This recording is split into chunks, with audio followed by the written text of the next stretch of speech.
نو نخکولې درته زه ووایم زما خبرې د اسلامي خفه کېږئ ما کله چې تاسو زده کېږئ د رسول الله صلی الله علیه وسلم والا عمل وکړئ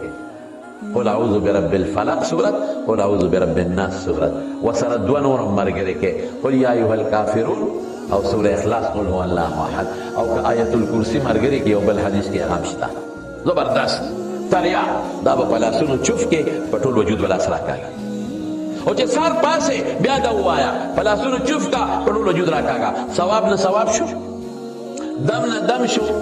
او د نوې سحر جادو شیطان پیرینه باندې خدای په حفظ و امان کې ساتي دینه خدام بلکم چا پسې مگر دا خو یاره انا عند ظن عبدي بي حدیث قدسی دی یقین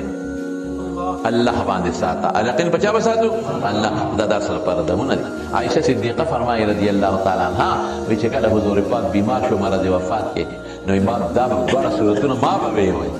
هغه ډېر خیال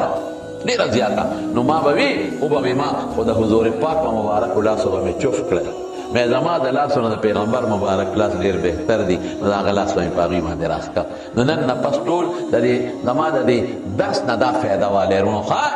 دم شته منې به انشاءالله خو چې الفاظ یې ټیکي دویم څه دم به حقیقي مؤثر نه ګڼئ سبب به ایمان یقین به همدی چې په دې کې شفا څوک اچوي الله ډاکټر نه علاج کوي صدقه بل څه ټولو کې به بروسه په الله ساتئ او بل دا صورتونه به وایئ او مې سار وایئ او مې ماښام وایئ